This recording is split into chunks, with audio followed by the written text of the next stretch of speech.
No problem. I say private institutions shouldn't be forced to. But what I do is different. You know what we do, and I want to tell it. This is the third time. This is the third time we are speaking on. So let me tell you. You must do it on your own. So what are we doing? So Arindam Chaudhary, what is your commitment to a democratic egalitarian society? Let me tell you what I am doing. So what we do is we bring from Ramakrishna Mission schools and Alamin schools 100 of the poorest of poor kids and not only Professor has a different question. Now look, we pay taxes. What does the government do with the taxes that we pay? They give it houses to the president or something like that. They don't give it to the poor people. That about. And I must tell this. Let them charge more taxes. And that's a different issue. But they should pay. Government should pay for the education of every child. Society we might be doing, but that doesn't mean that all private educational institutes will be doing and should be forced to do. I'm sorry, but I don't mean to say this to provoke you or to provoke any of those who are against this bill, but I find I'm for this bill. And it's all right to say I'm for this bill because it's not going to have an impact on you. Because it doesn't have an impact on your business. But on the contrary, 10 years back in my book, The Great Indian Dream, I wrote that not only right to education should be there in schools, it should also be in colleges till PhD. Till PhD education, you must have free access to education. No, it's like corporate social responsibility cannot just be a buzzword. It has to be an integral part of your business model. Yes. And as a part of an egalitarian democratic society in a developing country where they are bound, the chasms are bound to increase. We do not have a democratic egalitarian society. The government has divided the country into so many parts. It is the government which is responsible for all the problems that we are having at the present time. If they run good schools, there will have no problem. I studied in a corporation school. Are you saying the government today is trying to cleanse its conscience and take away? It has no conscience. I'm sorry, government has no conscience. Are you saying the government is what the government is doing is pass the buck? Of course. In terms of school education. Exactly what it is doing. It's not doing its job. If it had been doing its job. Elections are around the corner. I mean, there's not so much time to go. All of these moves are meant to drum up a lot of support. At the end of the day, it's all hot air. We have why do you say it's hot air? Look, because as Sir has said, I mean, the number of people who are going to be affected by that, by this move are minuscule. The root causes that we need to address are not being addressed. Corporate social responsibility is an absolute given. It has to be implemented. I absolutely agree with you. I mean, I myself right now setting up 7 colleges in 7 cities. 25% is being reserved for poor kids. And it is possible to do if you do the means testing thing that I've talked about on your show earlier on. You charge high fees from people who are able to afford it. You take the profits and put a part of that profit into social responsibility. But this is not. This is. I think, Mr. Chopra, there is a part of India that is worried about what is going to happen the day they open their institutions, the doors of their institutions, and stop treating them like an exclusive club for which the doors are closed, close to the underprivileged. No, because tomorrow a child who comes from an underprivileged background can go and break all barriers. Look, in South Africa there was apartheid, you broke it. What happened? We need to end. In America there was segregation, and that was broken. There was a lot of opposition. What happened? I mean, isn't the denial of good education in a country where government schools are in a pathetic state the greatest form of apartheid that you can have? Would you like to do an audit? Would you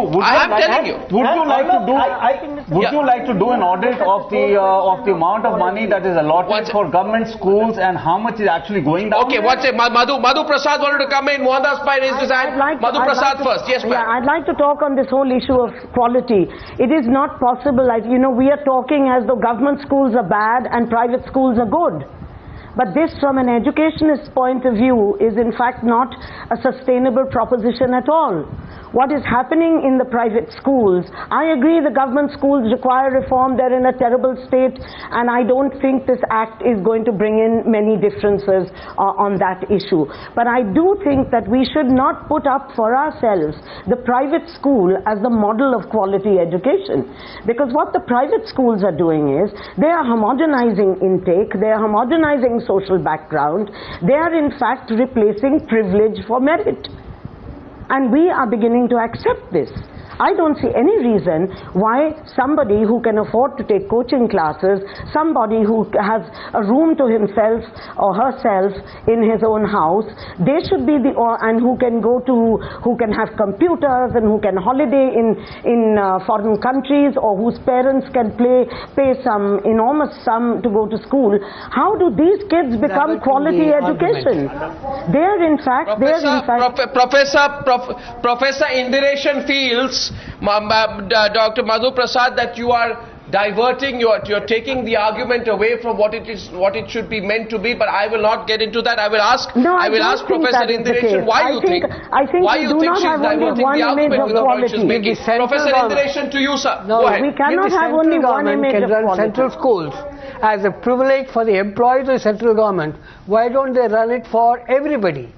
So why can't every school run for everybody? The question is, we are not asked this fundamental question: what is the responsibility of the state? Is it not to provide good education for everybody? If they are providing it, there will be no private school. Let Minister Kapil Sibal first ensure that every bit of rupee, every budget that is passed is spent in actual fact where it's meant to be spent. Let him prove that that is happening. If that happened, half your problem. Sure, do that. But what is the reason? Why should while doing that, why should one not open the doors of elite institutions to underprivileged children? Do both together. Mohandas Pai wants to come in. By all means. Mohandas Pai. Yes, Mohandas Pai. Tell me, I have a question for you, Mohandas Pai.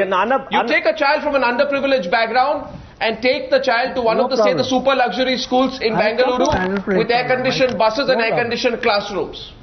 Right? I'm asking you today, do you think that will have a negative impact on our society or on the child, or do you think it will propel and drive the child from an underprivileged background to achieve even more? Arnab, it will have a very positive impact if an underprivileged child goes to a elitist school. It will have a very positive impact on everybody else. It will have a positive impact on the child, and it's good for India. But Arnab, we are skirting the issue. The real issue is what happens to the 2 lakh crores. Mind the figure, 2 lakh crores the government of India and all the states are spending on school education. What are we getting for it as citizens? That's the big issue. The government of India is passing the buck to 5% of schools to say throw open the doors, which they should. I support that. But what happens to 95%? The government is evading its responsibility, wasting the taxpayers' money. We spend 2 lakh crores a year.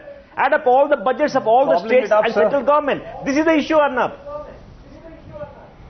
But why should I'm again asking you? It's terrible. I know what you're talking about. It's unbelievable that our reading levels are falling. Children's attendance has fallen. Absolutely. All the statistics on how we are doing at the level of secondary education are pathetic in our country. At a time when China and America are competing to improve the quality of school education. I agree with you.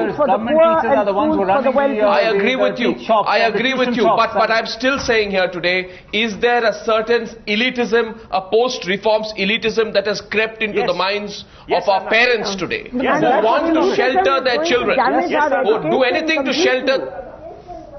That's true. That is the unfortunate part, but Arnab, there is a solution to it. And the solution is that we should not just give them right to education, we should also give them right to hostel, as well as right to better clothing and a kind of allowance to the family to teach. To give access to charity begins at home, Professor Arindam Chaudhary. Reserve seats in your institution. One second. I think we have completely forgotten the argument. The argument is this: let the government do its job. Yes. Let it get its teachers to teach. Yes, they don't teach. They don't come to this. That's the problem. Simultaneously, no? Now look, we pay taxes. Let them increase the taxes. I don't mind that. I'll pay the taxes. But don't say that somebody has to pay for the others. That the education system functions. Not just that the government doesn't only look at the poor while the private sector looks at the rich. The government has to look at the entire system of education. That's its constitutional responsibility. Why is it that today parents of children studying in private schools are forming associations to oppose fee hikes? Because they want the government to do its job. Why do the poor want proper education?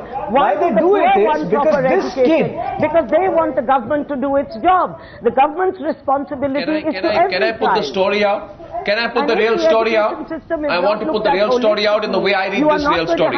The story is, I went through the facts. I went through the facts. Allow me, ma'am. I went through the facts here. I went through the Right to Education Bill, and I saw that there's specific sub-clauses here where the school will be reimbursed the entire money for teaching these students from underprivileged. No. That's not the right reading They pay of the only clause. the calculation of the marginal cost of education in their schools.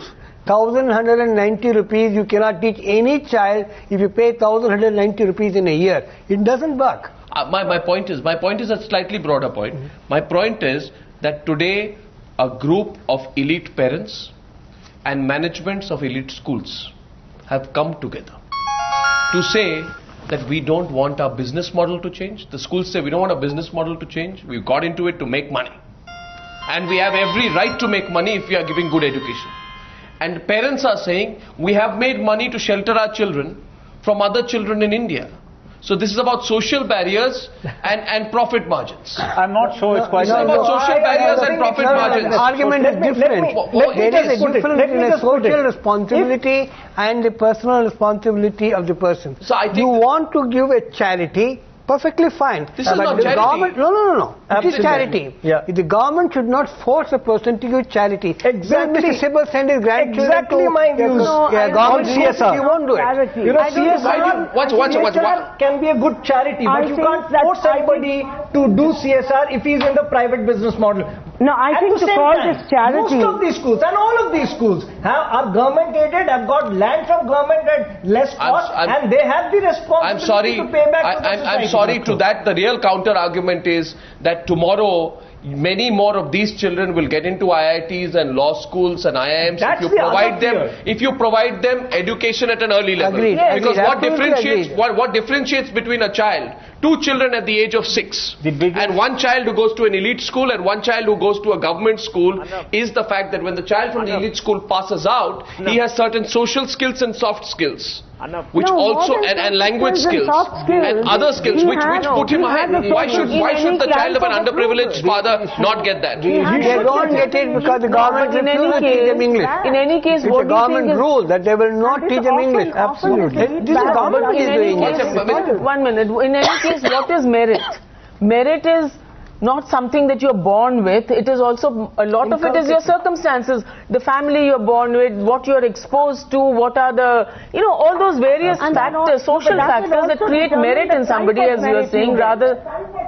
That will also determine Madhu Prasad. What do you mean type of merit? Explain type of merit. For example, if I come from a rich family and I am able to have certain advantages in life, I will display a certain kind of merit. But that is not necessarily the only possible merit. There is not one fixed thing which is merit. Nor is there one fixed thing. I know that there are cases of people, for example, who have studied in the United States and had the best medical education that they could get internationally. But when they come to India, they are unable to work in a government hospital. Whereas some of the finest doctors, Madam, I come from a very poor family. My mother... Madhu Prasad, please hear the contrary argument. Please hear the contrary argument, please. Madhu Prasad, please hear the contrary argument. I come from a very poor family. My mother was a school teacher in the Corporation of Madras. That's where I studied. So please don't say that it is necessary. The school used to be good. One second. Madhu Prasad, Ms. Madhu Prasad, may I request you? The elite concept will also gain by interacting with other ideas about what is merit, what is good, what is right, what can be done, what are possible options.